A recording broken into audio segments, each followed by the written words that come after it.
오늘 본문을 기록한 스가랴 선지자, 그 당시에 이 말씀을 듣고 있는 이스라엘 백성들의 상황은 굉장히 어려운 시기였습니다.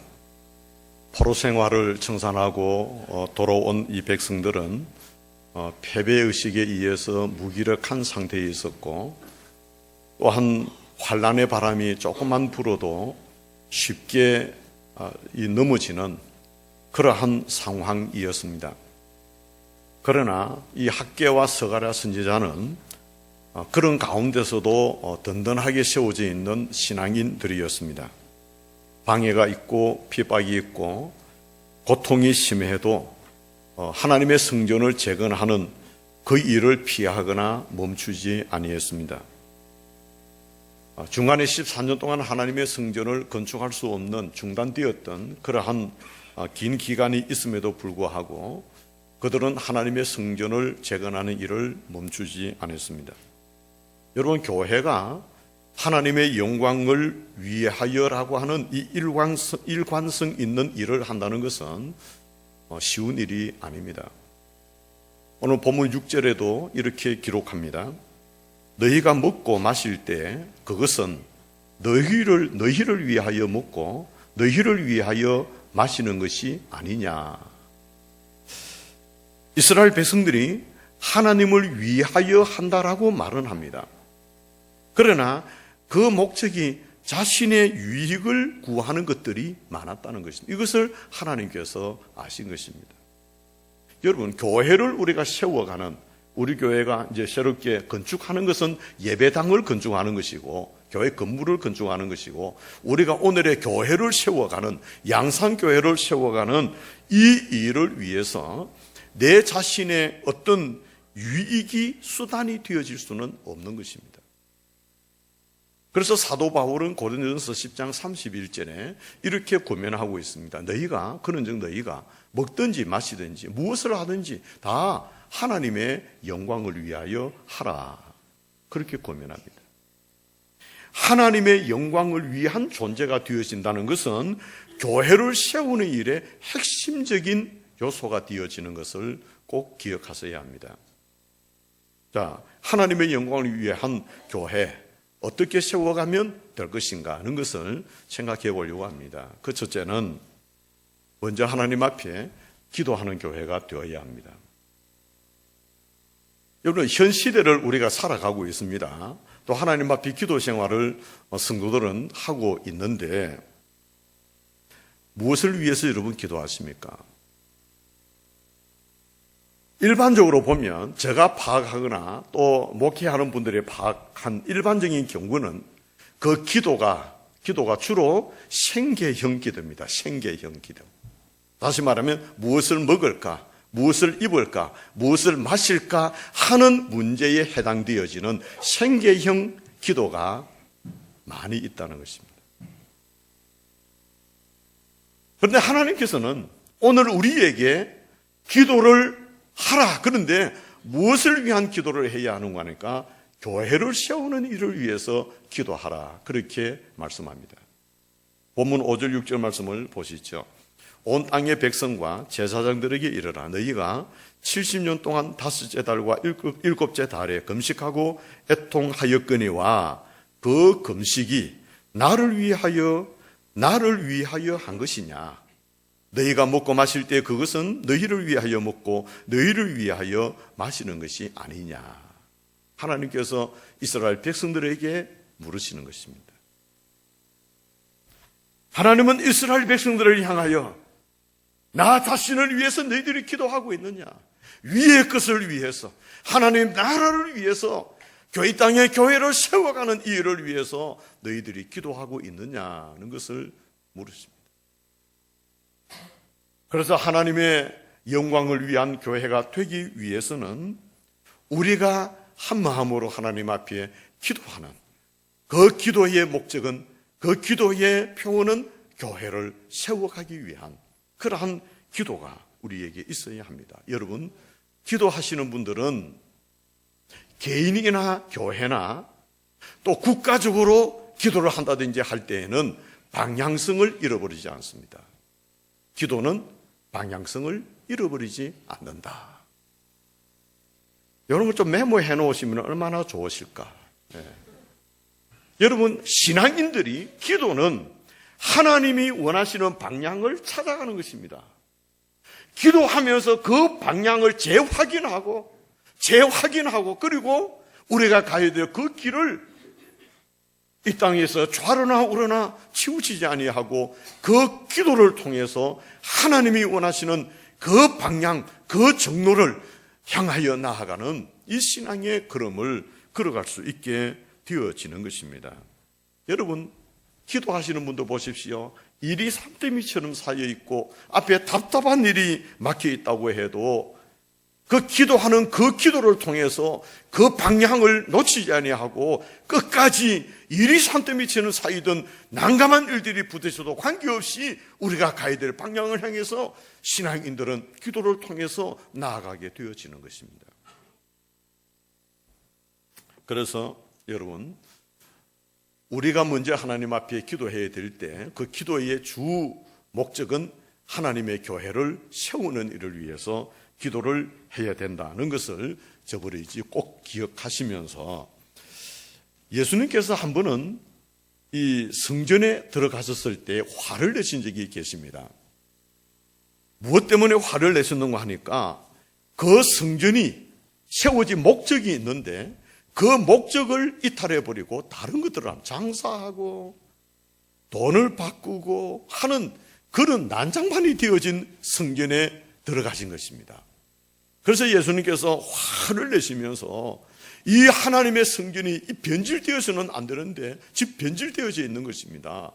화를 내시면서 이렇게 말씀하셨지 않습니까? 마가복음 11장 17절 말씀에 예수님께서 이에 가르쳐 이르시되 기록된 바 내 집은 만민의 뭐하는 집이라고요? 기도하는 집이라. 칭함을 받으리라고 너희가 하지 아니하였느냐?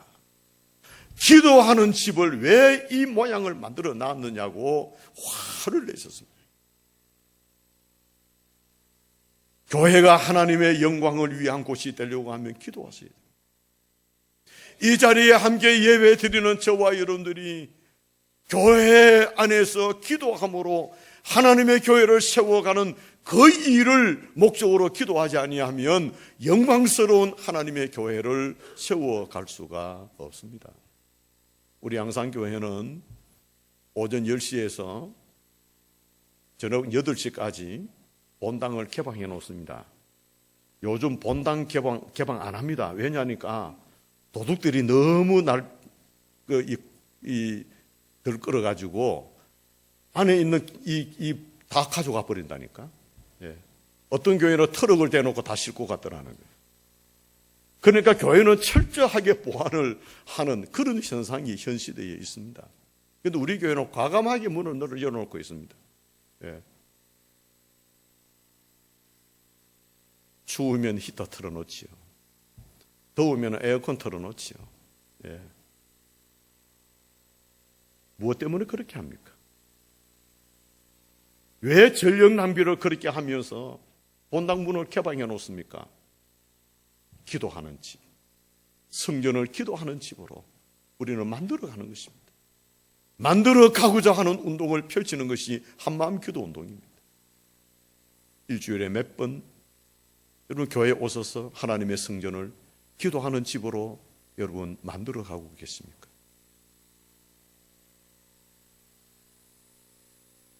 기도한다라고 하는 것은 하나님이 아니면 아니 된다는 고백입니다. 기도하는 사람은 내 방법으로는 안 된다고 하는 것을 알기에 하나님을 찾아 나아가는 것이 기도입니다.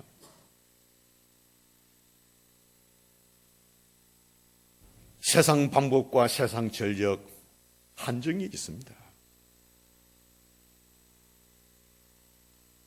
교회에 나와서 여러분들이 기도한다는 것은 하나님이 아니면 내 자신이 살아갈 수도, 내 가정을 세울 수도, 교회를 세울 수도 없습니다 고 하는 또 하나의 나의 신앙 고백이 되는 것입니다. 그러면 이렇게 교회를 세우려면 기도해야 하는데 어떤 기도해야 하느냐? 앞서 제가 말씀드린 생계형 기도가 있다고 했습니다. 먹고 사는 문제, 이것이 급급해서 여기에 문제가 발생되어질 때 하나님 앞에 나와서 기도하는 그 기도는 교회 성장과는 무관합니다. 우리의 수준이 그 정도에 머물러 있다면 우리가 섬기는 교회는 하나님의 영광을 위하여 세워질 수 있는 교회는 안 됩니다. 여러분, 가정을 위한 기도는 누구나 할 수 있습니다. 자녀를 위한 기도 얼마든지 할 수 있습니다. 아픔이 있고 괴로움이 있을 때 그 괴로움을 털어놓고 도움을 구하는 기도 누구나 다 할 수 있습니다. 그러나 하나님이 원하시는 기도는 이런 생계형의 기도가 아니라 하나님의 나라를 세우고 하나님의 교회를 세우는 그런 기도, 이것을 하나님께서 원하시는 것입니다. 그런데 그런 기도의 모델이 사도행전에 나와 있습니다. 사도행전 4장 24절에서 31절입니다. 우리 같이 한번 읽으시면 좋겠습니다. 시작. 그들이 듣고 한 마음으로 하나님께 소리를 높여 이르되 대주제여 천지와 바다와 그 가운데 만물을 지으신 이여 또 주의 종 우리 조상 다윗의 입을 통하여 성령으로 말씀하시기를 어찌하여 열방이 분노하며 조석들이 허사를 경영하였는고 세상의 군왕들이 나서며 관리들이 함께 모여 주와 그의 그리스도를 대적하도다 하신 이로소이다. 과연 헤롯과 본디오 빌라도는 이방인과 이스라엘 백성과 합세하여 하나님께 기름 부으신 거룩한 종 예수를 거슬려 하나님의 권능과 뜻대로 이루려고 예정하신 그것을 행하려고 이 성에 모였나이다. 주여 이제도 그들의 위협함을 굽어보시옵고 또 종들로 하여금 담대히 하나님의 말씀을 전하게 하여 주시오며 손을 내밀어 병을 낫게 하시옵고 표적과 기사가 거룩한 종 예수의 이름으로 이루어지게 하옵소서 하더라. 빌기를 다하며 모인 곳이 진동하더니 무리가 다 성령이 충만하여 담대히 하나님의 말씀을 전하니라. 아멘. 자, 이들의 기도는 하나님이 크신 분인 것을 인정했습니다. 그리고 복음을 위하여 고난을 이겨낼 수 있는, 그리고 하나님의 뜻을 이루어 드리도록 기도하고 있습니다. 교회에서 병든 자들이 있을 때 그 병든 자들이 치유되어 줄 수 있도록 기도하는 것이었습니다. 교회를 통해서 하나님이 살아계시다고 하는 이 표적과 기사를 보이기를 기도하고 있는 것입니다. 여러분들, 생계인 기도가 아닙니다. 교회를 세우는 일을 위해서 사도행전 초대교회 성도들은 기도하고 있다는 말입니다. 그 결과 어떻게 되었느냐? 성령이 충만히 임하게 되어졌습니다. 기도 응답의 역사가 나타난 것이죠. 그래서 교회를 세우는 사람들은 기도가 바로 이 모델로 의하여 기도가 이루어져야 합니다. 짧게 기도문을 하나 만들었습니다. 한번 따라해 보십시오. 따라하라고 하는 것은 처음 하는 것입니다. 처음 하는 것이니까 속 삭이듯이 하지 마시고 좀 확신 있게 하시면 좋겠습니다. 하나님, 나를 통하여 하나님의 뜻이 이루어지고 내 삶을 통하여 복음이 전파되게 하옵소서. 여러분들, 이 기도를 중심으로 해서 교회를 세워가는 기도를 하셔야 합니다. 이제 우리의 기도에는 제가 말씀드린 이 기도문이 빠지면 안 됩니다. 하나님, 나를 통하여 하나님의 뜻이 이루어지고 나의 삶을 통해서 복음이 선거되어지는, 그래서 하나님의 나라가 세워지고 하나님의 교회가 세워져 가는, 이것이 우리의 기도의 중심이 되어져야 합니다. 그리하면 이 모든 것을 너희에게 더하시리라 고 하는 하나님의 약속이 이루어질 줄로 믿습니다. 그런데 생계인 기도는 안 해도 하나님께서 더하여 주시는데 뭘 그걸 붙잡고 기도하느냐는 것입니다. 스가랴의 성경건축은 14년 동안 중단되었던 성경건축이 재건됩니다. 여러분, 외부의 핍박과 환란이 있습니다. 어려움이 많이 있습니다. 고난이 많이 있습니다. 그러나 그의 성전 건축은 멈추어지지 않습니다. 그 힘이 어디서 나온지 아십니까? 기도로부터 나왔습니다. 그들은 하나님의 영광을 위하여 성전을 건축하겠다고 하는 거기에서부터 그들은 힘이 주어졌습니다.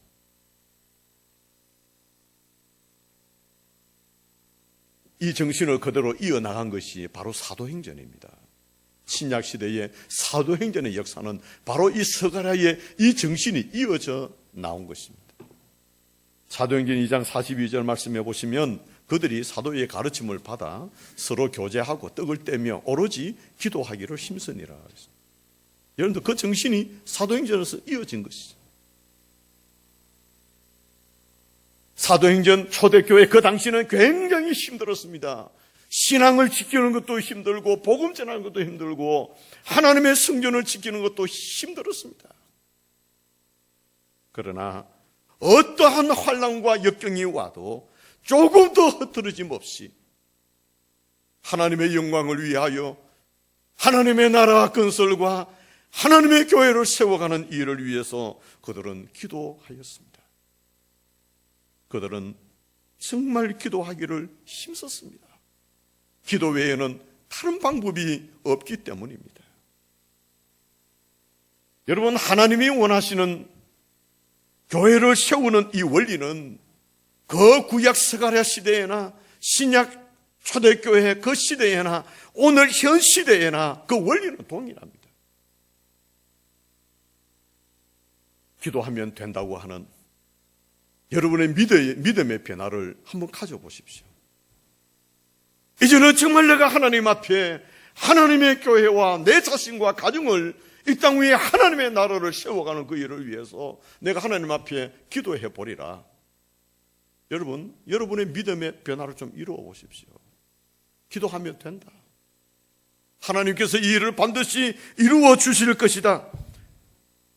하나님의 그 역사의 가능성을 보면서 여러분 다시 한 번 더 기도의 종들로 세워지는 거룩한 은혜가 있기를 바랍니다. 둘째는 하나님께 영광 돌리는 그 교회는 말씀에 순종하는 교회입니다. 여러분들 교회를 세우는 것, 건축하는 게 아니고 교회당을 건축하는 게 아니고 교회를 세우는 이것은 하나님의 말씀에 따라서 교회 건축학을 우리가 배우는 과정입니다. 교회 건축학, 하나님의 말씀을 기반으로 해서 그러니까 여러분 건축을 할 때에 중요한 것은 물론 이 설계 조감도 그 위해서 하지만은 쉽게 표현하면 청사진이 있어야 되지 않겠습니까? 그러니까 건물에 청사진이 이렇게 주어져 있으면 그 청사진 속에는 들어가야 될 자료들 또 어떤 구조들 이런 거 넓이들 다 거기에 포함이 되어져 있겠죠. 이 청사진에서 중요한 것은 코드입니다. 이 코드는 어떤 역할을 하는가 하면 통일된 규격이 있어야 된다는 것입니다. 그래서 집을 짓는 정확한 통일된 규격에 의해서 이 청사진에 합당한 그러한 건축이 이루어질 때 그 건축은 아주 튼튼한 건물로 세워지게 되어지는 것입니다. 그런데 청사진이 아무리 좋아도 코드가 맞지 아니하면 집은 튼튼하게 세워낼 수 없습니다. 엇박자가 되어져 버리고 마는 것입니다. 여러분, 교회의 설계자는 하나님이시거든요. 하나님께서 교회를 이렇게 세우라고 오늘 또 저를 통해서 여러분들에게 말씀하고 있지 않습니까? 그래서 하나님은 말씀을 통해서 하나님의 청사진을 우리에게 제시해 주시는 것입니다. 그래서 우리는 그 청사진에 의해서 하나님의 말씀을 가지고 우리는 코드를 이제 맞추어서 청사진에 따라서 우리는 교회를 세워가는 그러한 역할을 성도들이 해야 되어지는 것입니다. 그런데 교회 건축은 교회를 세워가는 일은 사람이 할 수 있는 일은 아닙니다. 그런데 목사 마음대로 교회를 이끌어 갈 수는 없습니다. 저는 여러분들에게 역할하는 것은 하나님께서 이렇게 말씀하십니다. 그것을 제가 성경을 보고 연구하고 여러분들에게 말씀을 가르쳐 드리는 것입니다. 오늘 또 제가 읽고 연구한 말씀을 여러분들에게 스가랴 선지자를 통해서 이렇게 하나님의 교회, 한 영광된 하나님의 교회를 세워갈 수 있습니다. 그 하는 것을 여러분들에게 제가 가르쳐 드리는 것입니다. 목사는 그 역할을 하는 것이지 목사가 양산교회를 세워가는 게 아닙니다. 저도 말씀에 기초해서 여러분들에게 방법을 제시하고 우리 모두가 말씀에 기초해서 말씀에 순종하면서 하나님의 교회를 세워가는 그런 역할을 우리가 해야 되어지는 것입니다. 그래서 우리가 진리의 말씀, 하나님의 진리의 말씀 위에 교회를 세워내는 이러한 과정이 우리에게 필요합니다. 예수님께서 베드로에게 이렇게 말씀하시지 않습니까? 이 반석 위에 내 교회를 세우리라. 음부의 권세가 이기지 못하리라. 베드로의 신앙, 그 믿음 위에 내가 교회를 세우겠다. 예수님께서 그렇게 말씀하셨습니다. 그런데 사도행전에 보면 그 성전의 머릿돌이 누구냐고 하는 것을 이렇게 명시해 놓으셨습니다. 사도행전 11장 4장 11절 12절에 보면 이 예수는 너희 건축자들의 버린 돌로서 집 모퉁이의 머릿돌이 되었느니라. 다른 이로서는 구원을 받을 수 없나니 천하 사람 중에 구원받을 만한 다른 이름을 우리에게 주신 일이 없음이더라. 이렇게 말씀합니다. 보십시오. 여기에 예수는 너희 건축자들이 버린 돌로서 집 모퉁이의 머릿돌이 되었다. 이 말은 교회 건축에 있어서 영적으로 교회 건축의 머릿돌의 역할이 누가 되느냐? 예수 그리스도가 되어지는 것이다. 그 하는 것을 성경을 말씀합니다. 다시 말하면 예수 그리스도의 복음이 그의 말씀이 교회의 머릿돌의 역할을 하고 있다는 것입니다. 다시 말하면 그 교회를 세워가는 그 일에는 예수 그리스도 그분의 복음과 그분의 말씀에 의해서 하나님의 교회를 세워가야 된다고 하는 말씀을 우리에게 교훈해 주시는 것입니다. 여러분, 여러분 자신 목사가 기준되었어도 안 되고 장로님들이 기준되었어도 안 되고 여러분들이 기준되었어도 안 됩니다. 내가 없으면 되나 봐라. 그거는 쓸데없는 이야기입니다. 목사가 없어도 교회는 세워집니다. 예. 여러분 개인이 없어도 교회는 세워집니다. 왜? 하나님의 교회니까. 머릿돌이 예수 그리스도가 되어져 계신다면 예수 그리스도 그분이 교회를 세워가시는 것입니다. 우리는 코드를 맞추어서 청사진에 하나님의 말씀을 받고 청사진을 우리는 인지하고 하나님의 말씀을 순종함으로 코드를 맞추어서 하나님의 교회를 세워가는 그 역할이 우리에게 있어야 되지, 내가 교회를 세워간다는 태도를 우리는 버려야 하는 것입니다. 그래서 교회 안에는 내 주장을 펼치면 안 됩니다. 여러분, 교회 안에서는 내 성격을 드러내서는 안 됩니다. 여러분, 교회는 하나님의 말씀이 답이 되어야 되고, 교회는 하나님의 말씀이 기준이 되어져야 되고, 그리고 말씀의 권위를 인정해 줘야 됩니다. 그래서 목회자가 강단에서 설교할 때 여러분들이 교회에 와서 예배 드리면서 제일 중요한 것은 하나님의 말씀을 듣는 이 시간이 여러분 가장 소중한 시간인 것을 기억하고 이 말씀을 놓치지 않기 위해서는 애를 쓰셔야 됩니다. 혹시 놓쳤으면 어떻게 해야 됩니까? 홈페이지에 들어가서 다시금 영상물을 참조하시면서 말씀을 다시금 들으시면서 그 말씀을 다시 인식하셔야 되는 거예요. 예, 교회 홈페이지에 들어가십니까? 별로 많이 안 들어가시는 것 같은데 일주일에 한 번 정도는 들어가 보셔야 됩니다. 자, 여러분, 이 하나님의 말씀이 교회를 세워가는 것이고 그 하나님의 말씀이 개인을, 가정을 세워가는 그런 역할을 하는 것을 여러분 잊어서는 안 됩니다. 그래서 오직 하나님의 말씀으로 우리의 개인을 세우시고 여러분 가정을 세우시고 교회를 세우고 하나님의 나라를 세워가는 일에 동력하는 저와 여러분들이 되시기를 바랍니다. 세 번째는 복음을 전하는 교회가 하나님의 영광을 위한 교회가 되는 것입니다. 스가랴 선지자는 메시아를 분명히 전했습니다. 뿐만 아니고 그는 예수 그리스도를 분명하게 말하고 있습니다. 여러분, 스가랴서를 이렇게 쭉 보시면은 스가랴가 본 메시아에 대한 그러한 환상이 있습니다. 그는 이렇게 고백했습니다. 메시아는 여호와의 사자고 어려움 가지고 7 눈을 가진 돌이고 왕과 제사장이고 겸손한 왕이고 사우는 활이고 은 30세겔에 팔린 선한 목자고 찔린 자가 되고 정결한 셈이 되고 버림받고 죽임당한 목자가 되고 오실 재판장이며 이런 오실 재판장이 되어지는 이 메시아에 대한 환상을 스가랴는 분명하게 그런 확인을 했습니다. 여러분, 이 분명한 메시아에 대한 확인을 가지고 스가랴는 하나님의 성전을 세우는 일에 조금도 변함없이 그리고 중단 없이 하나님의 성전을 재건하는 이 역사를 이루어가게 되어집니다. 여러분, 예수 그리스도에 대한 불명료성이 문제입니다. 예수 그리스도에 대한 분명한 확신이 있어야 됩니다. 사도행전을 여러분 읽어보시면서 교회의 시작이 어디에서부터 시작된지 아십니까? 교회의 시작은 분명한 예수 그리스도의 발견이었습니다. 성령을 통해서 사도행전에 예수 그리스도에 대한 분명한 발견 그리고 확신, 여기서부터 초대교회가 시작이 되어진 것입니다.